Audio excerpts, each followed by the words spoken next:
જો તમને આ રેસીપી પસંદ આવે તો લાઈક કરજો, શેર કરજો અને સબસ્ક્રાઈબ કરજો.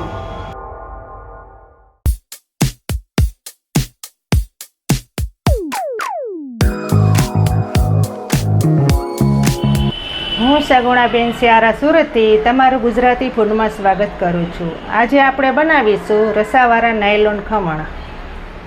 આપણે નાયલોન ખમણ બનાવવાના છે તો તેના માટે આપણે ચણાનો લોટ લીધેલો છે 200 ગ્રામ. જે બેસન આવે તે બેસન લોટ પતલો હોય છે તે માટે બેસન જ વાપરવાનો. તેના ખમણ બહુ સારા બને છે. અને આપણે ખાંડ લીધેલી છે 3 ચમચી.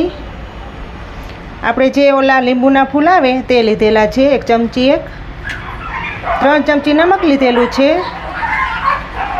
વઘાર કરવા માટે મરચાં લીધેલા છે, તેના આપણે કટકા કરીને તૈયાર રાખેલા છે. રાઈ લીધેલી છે, હિંગ લીધેલી છે અને આપણે મીઠા સોડા પણ લીધેલા છે. વઘાર કરવા માટે મીઠો લીમડો લીધેલો છે અને લીલા ધાણા લીધેલા છે.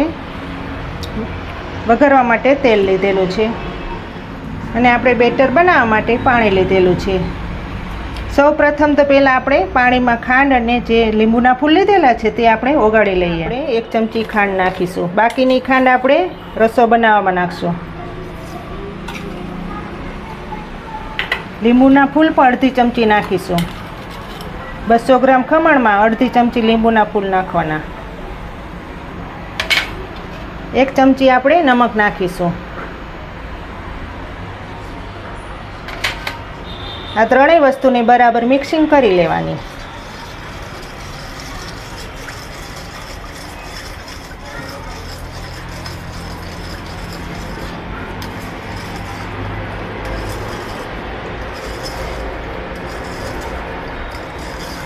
ખાંડ એકદમ ઓગાળી લેવાની. સરસ બરાબર મિક્સિંગ થઈ ગયું છે ત્યાં સુધીમાં આપણે લોટને ચારી લઈએ. આપણે લોટ ચારવાનો હવાલો લીધેલો છે તેમાં આપણે લોટ ચારીશું.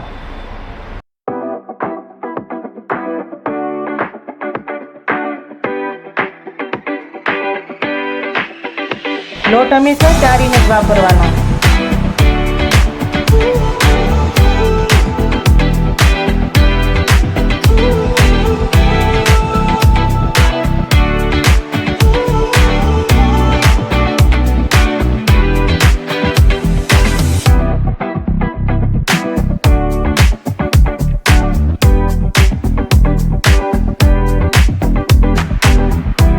લોટ સરસ ચારી લીધો છે તો હવે આપણે બેટર તૈયાર કરી લેશું. જ્યાં મિક્સિંગ કરેલું પાણી છે તે આપણે નાખીશું.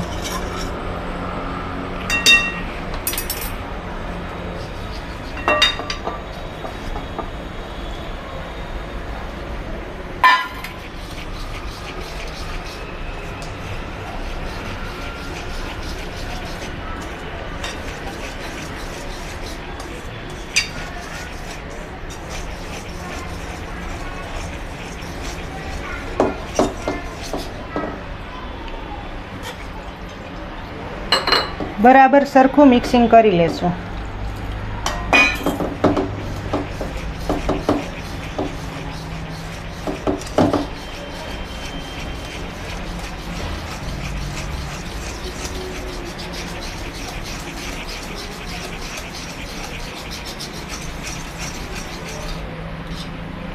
હજુ આપણે થોડુંક નાખીશું પાણી.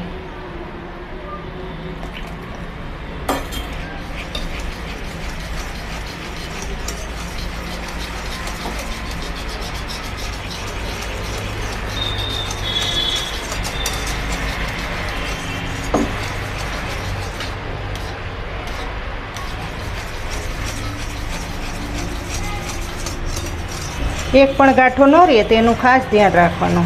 ગાંઠા બધાય ભાંગવા જ પડે. આ રીતનું બેટર તૈયાર કરવાનું.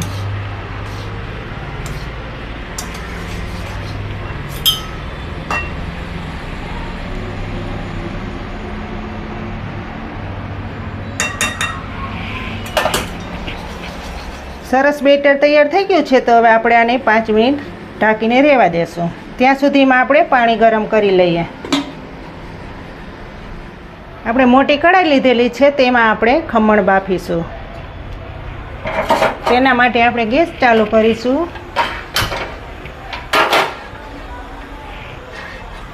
આ રીતનો અંદર કાંઠો મૂકી દેવાનો.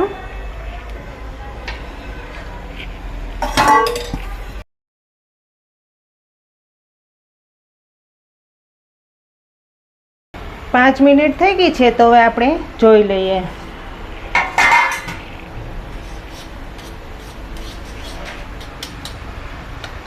હવે આપણે જે મીઠા છોડા લીધેલા છે એ આપણે અડધી ચમચી નાખીશું.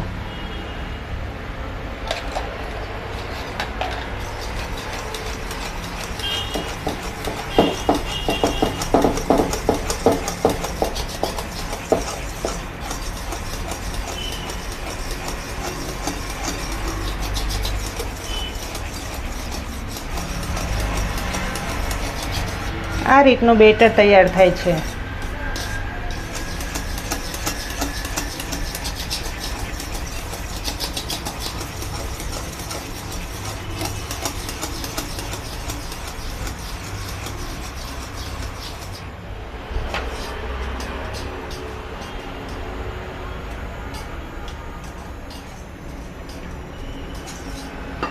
પાણી પણ આપણું સરસ ગરમ થઈ ગયું છે. ખમણ બનાવવા માટે આપણે આ રીતનું ડબ્બાનું ઢાંકણું આવે તે લેવાનું. ખમણમાં હંમેશા ઊંડું વાસણ લેવું પડે છે, તે માટે. થાળી પણ હાલે ઊંડી હોય તો આપણા ઘરમાં. ઢાંકણમાં તેલ લગાવી લેશું.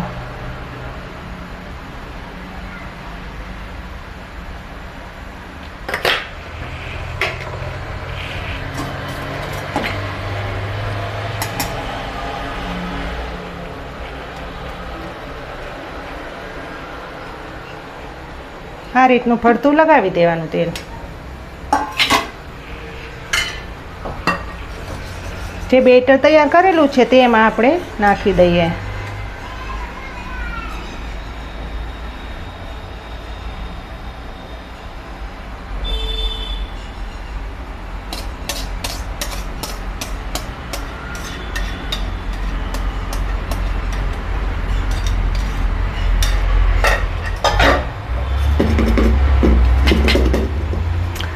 આ રીતનું આપણે તવીમાં મૂકી દેશું. 10 મિનિટ માટે આપણે રહેવા દેશું. ત્યાં સુધીમાં ખમણ તૈયાર થઈ જશે. ઉપરથી આપણે ઢાંકી દેશું.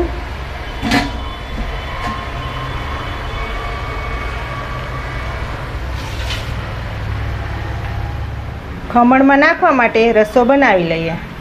તેના માટે આપણે આ 2 ચમચી ખાંડ વધેલી છે તે નાખી દઈશું.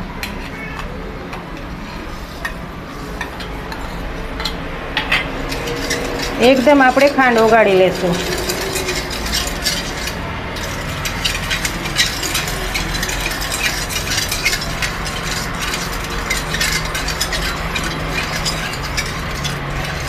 ટમેટાની ચટણી સાથે રસાવાળા ખમણ બહુ સારા લાગે છે.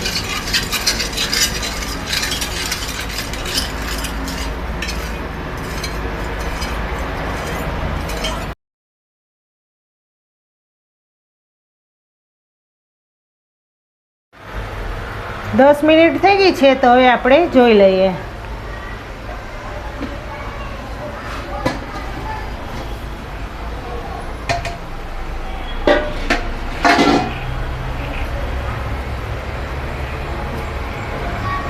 ચાકા વડે જોઈ લેવાનું. સરસ તૈયાર થઈ ગયા છે ખમણ. તો હવે આપણે ગેસ બંધ કરી દઈશું ને નીચે ઉતારી લેશું. તમે જોઈ શકો છો કે સાઈડમાંથી બધું છૂટું પડી ગયું છે.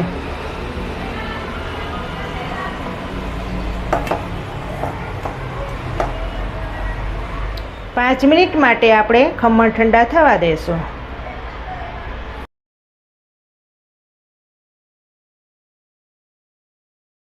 ખમણ ઠંડા થઈ ગયા છે, તો હવે આપણે કાપા પાડી લેશું.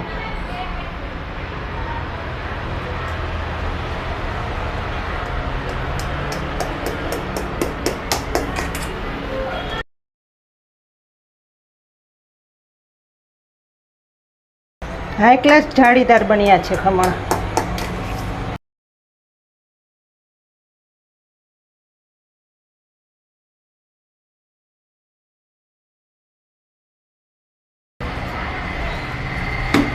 હવે આપણે વઘાર કરી લેશું. તેના માટે આપણે ગેસ ચાલુ કરીશું.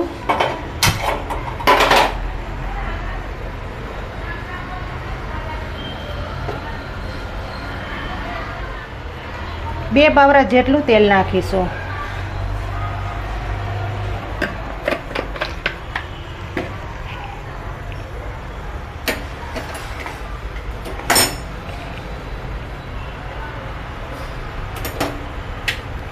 તેલ ગરમ થઈ જાય ત્યારબાદ આપણે રાઈ નાખીશું.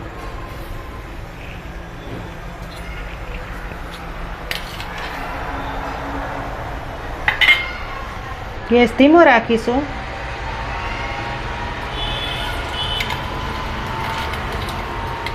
એક ચમચી જેટલી રાઈ નાખીશું આપણે.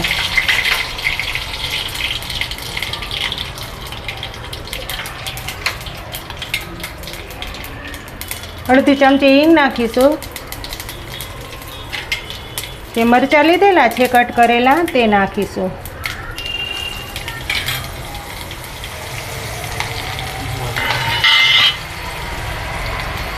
જે આપણે રસો બનાવેલો છે ખાંડનો તે આમાં તેલમાં નાખી દઈશું.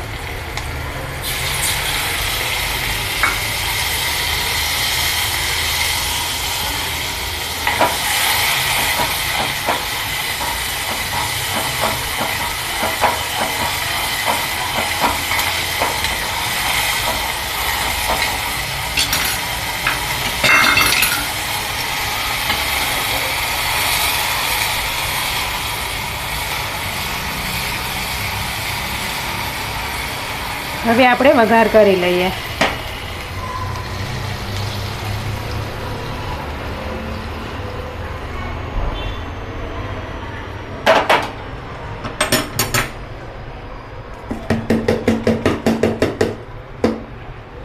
હવે આપણે જોઈ લેશું ખમણ.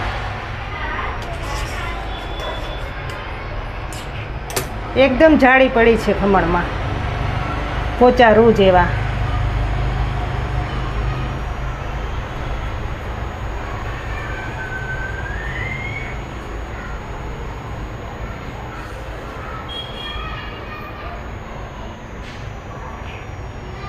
ઉપરથી આપણે ધાણા નાખી દઈશું.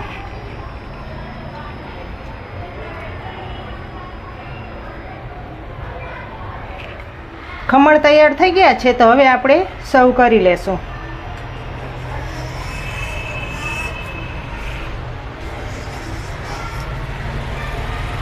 વાહ, બહુ મસ્ત ખમણ બન્યા છે.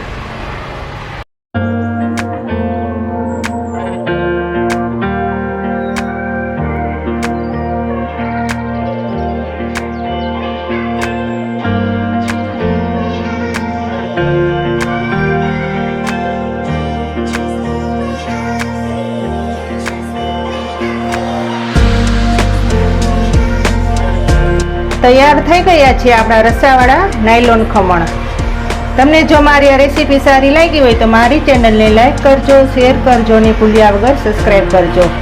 બેલ આઇકન દબાવવાનું ન ભૂલતા.